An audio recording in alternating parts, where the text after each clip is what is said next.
Vamos a hablar con el señor Ricardo Rodríguez Silvero. Él es doctor en economía para que pueda darnos más detalles acerca de la situación que se da justamente en un contexto en donde ya también Paraguay ha sentado postura, al menos las declaraciones del presidente Santiago Peña ante el intento de acuerdo entre el Mercosur y la Unión Europea y por supuesto otros temas. Señor Ricardo, ¿cómo está? Muy buenos días a ustedes y a la teleaudiencia. Muchísimas gracias por este contacto y estamos atentos a su análisis ante esta situación que de hecho nosotros decíamos en algún momento que el presidente tal vez lo había anunciado de que si Brasil no lograba, él finalmente iba a desistir de este intento de acuerdo entre el Mercosur y Unión Europea. ¿Qué opinión le merece esto? Y que dentro de ese contexto y con esas perspectivas hay varios temas positivos a analizar. Valdría la pena, por ejemplo, enfocarnos en el acercamiento entre Mercosur y la Unión Europea. Por otro lado, tendríamos que ver cómo trabajamos nosotros internamente en el Mercosur. Y aparte de eso, tenemos la buenísima noticia de la apertura del mercado de los Estados Unidos y de Canadá a la exportación de carne vacuna paraguaya. Aparte de eso, están también las ventas de mercado ovino y porcino al mercado de Taiwán, que es siempre un gran apoyo saber que se puede vender a varios puntos del mundo. Es decir, la demanda la tenemos articulada y nosotros estamos en capacidad de ofrecer los productos y los servicios demandados. Ahora, a partir de esto, ¿podría tal vez intentar nuevamente el bloque en sí? Porque Paraguay, sabemos, ha logrado muchas ventajas dentro del bloque, pero ¿podría tal vez el bloque intentar otro tipo de acciones que favorezcan a la región como productor de alimentos para el mundo y conseguir justamente mayores beneficios? Claro, nosotros podríamos mejorar nuestra posición y nuestra capacidad de reacción porque la demanda en el exterior ya está articulada. Si es que nos referimos, desde luego, en este caso, a la producción agropecuaria. Pero hay muchas otras actividades relacionadas con la producción agropecuaria y todo lo que sea producción agrícola también. Es decir, valdría la pena realmente concretar el enfoque de tal forma que podamos ser exactos en la descripción de las oportunidades, pero también de las dificultades que se nos pueden presentar. Dentro del Mercosur, por ejemplo, hay tensiones entre la posición del Uruguay, que últimamente se ha abierto mucho a las dictaduras autocráticas de la Federación de Repúblicas Socialistas en Rusia, y aparte de eso también la apertura hacia el mercado de la China continental. Todo eso es saludable si es que vemos que eso se hace bajo estrictos criterios de homogeneidad en la composición de los países del Mercosur.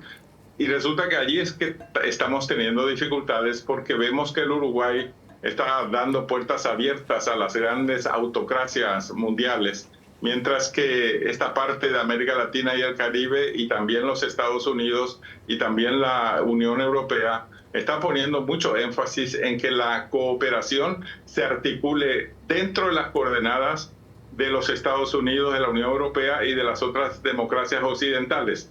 Es decir, hay muchos temas de qué hablar y sobre todo negociaciones que realizar dentro del Mercosur, porque no nos olvidemos que el Mercosur es también en parte una unión fracasada y en una pequeña parte una unión exitosa. Recordemos, por ejemplo, que el Mercosur tuvo serias dificultades en el cumplimiento de sus cartas fundacionales y de sus documentos oficiales. El Mercosur no ha logrado ni siquiera la coordinación de políticas macroeconómicas, que era uno de los postulados básicos de la integración.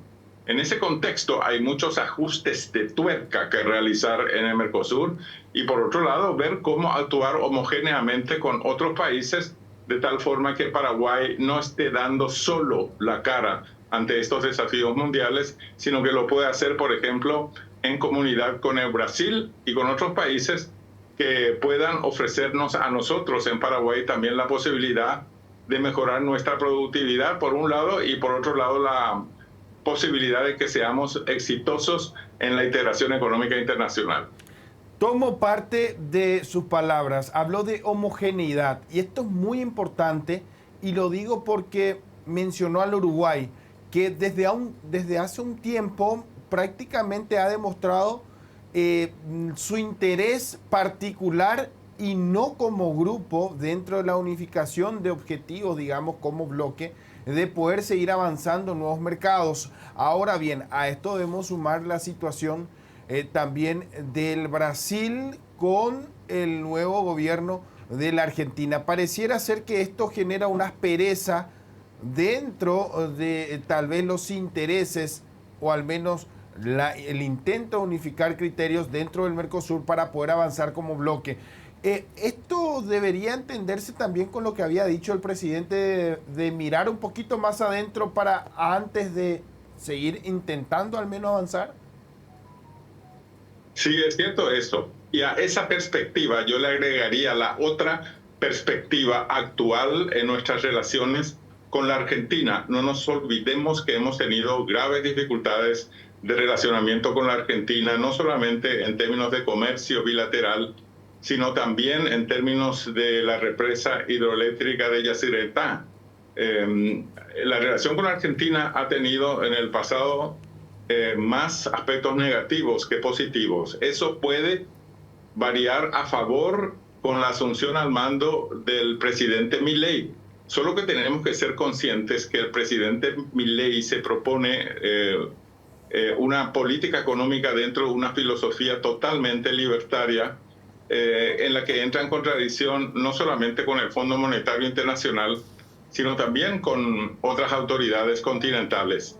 En esas condiciones, primero hay que ver si Milei tiene éxito en sus propuestas y después ver cómo podemos articular una estrategia común con la nueva Argentina, de tal forma que tengamos ventajas y seguridades, no solamente en el intercambio comercial y de servicios, sino también en los emprendimientos hidroeléctricos.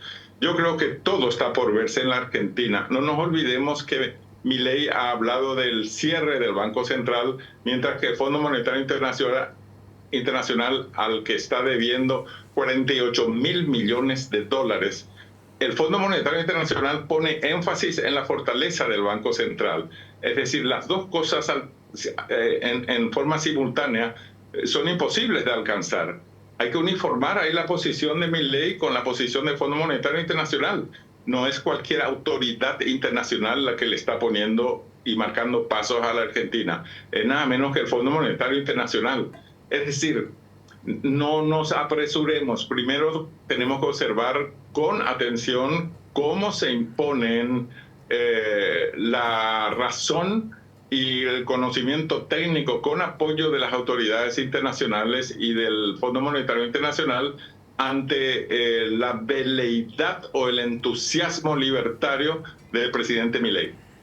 Doctor, ¿cómo estás? Te saluda Laura Mesa. En este sentido que hablas un poco de que hay que esperar también a ver cómo se va acomodando Argentina para saber también cómo todas estas reformas que plantea Milei son posibles o son viables también y cómo esto afectaría a nuestro país y también saber si en ese sentido, cómo crees las inversiones argentinas para nuestro país. También los inversionistas argentinos deben esperar un poco a ver cómo se acomoda su país para saber cómo seguir avanzando en materia de inversiones de allá para acá.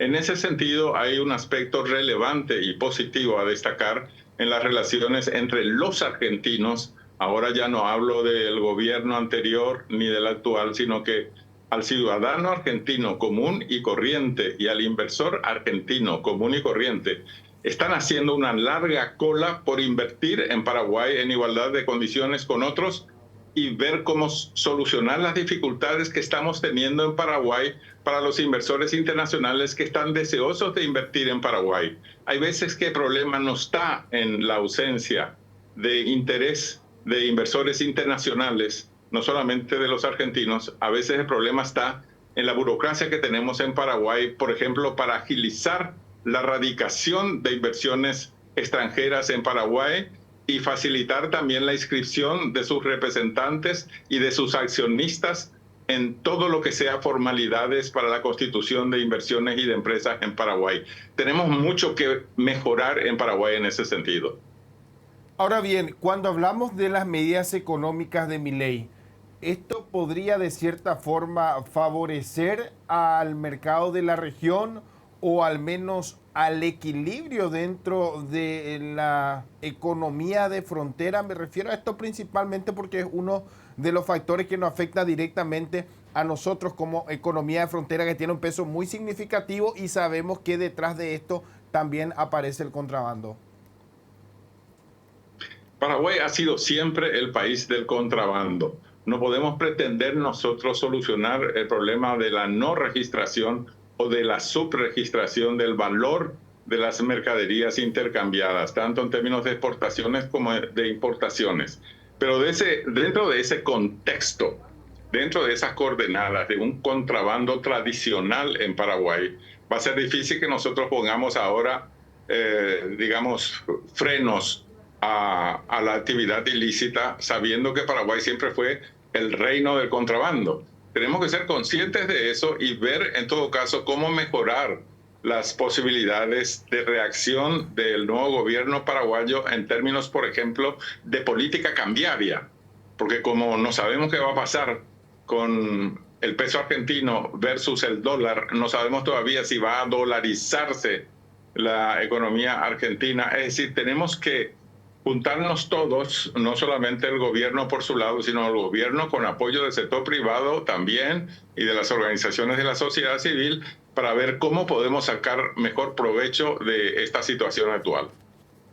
Sin dudas, hay mucho por analizar. Nosotros valoramos siempre, por supuesto, el análisis que se dan justamente dentro de esto por parte, por supuesto, de quienes están al día dando seguimiento. Ahora, un tema que nos gustaría también, aprovechando justamente este contacto, cuando hablamos de las medidas económicas de Milei, ¿hablamos de medidas que responden netamente a una idea, como bien usted decía, de anarcocapitalista, o tiene que ver con una idea que ya se ha aprobado en otros lugares, para interpretar un poco lo que tal vez podría suceder en Argentina y finalmente el impacto que podría tener aquí en nuestro país? En realidad, las propuestas que se han hecho actualmente dentro del contexto y de la perspectiva del nuevo presidente Milei son más bien contradictorias entre sí. Es algo así como un guarará. Por eso es que tenemos que ver qué ocurre al final, porque se ha hablado mucho de que la economía argentina con Milei se iba a dolarizar. Tenemos en América Latina más de un siglo de experiencia con la dolarización. Sería cuestión de sacar provecho de los países que han pasado por esa conversión de la moneda local al dólar norteamericano, para ver qué es lo que podemos aprender y no apresurarnos en ese sentido, nosotros como país destinatario de las relaciones económicas con la Argentina.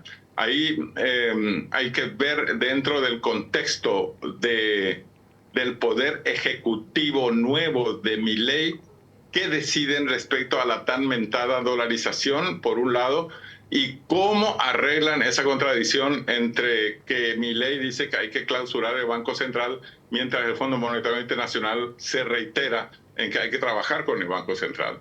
Es decir, hay tantos temas que analizar, pero yo quisiera aprovechar esta entrevista para destacar el aporte extraordinario que están realizando las cooperativas del Chaco en el procesamiento del algodón y de otros productos agrícolas, con su capacidad extraordinaria de oferta en productos de alta calidad para el mundo exterior. Esto que se ha visto, por ejemplo, de la cooperativa Chortitzer, vendiendo productos altamente calificados, es decir, de mucha capacidad competitiva al mercado exterior, sabiendo que ya hay una demanda articulada en el mercado internacional sobre este tipo de productos.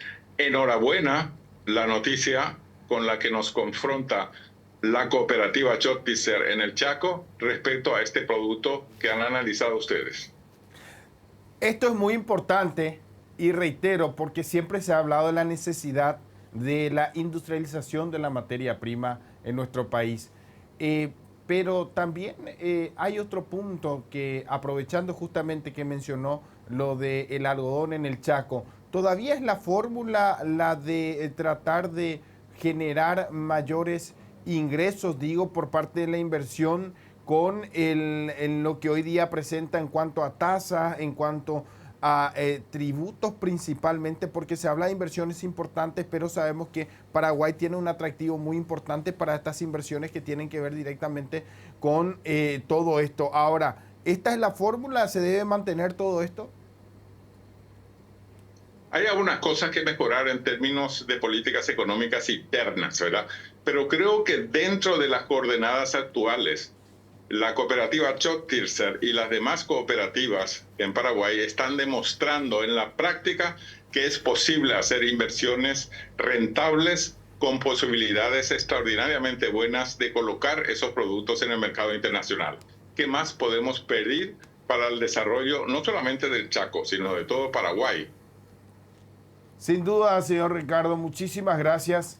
Gracias por este análisis. Reiteramos nuevamente, valoramos la brillantez con la que siempre nos puede iluminar con este tipo de análisis, porque lo que queremos es eso, que la ciudadanía también pueda interpretar en un contexto económico también y por supuesto con los matices que se dan en la región para que podamos nosotros dar seguimiento a todo lo que sucede. Muchísimas gracias nuevamente y vamos a estar atentos siempre a lo que pueda informarnos.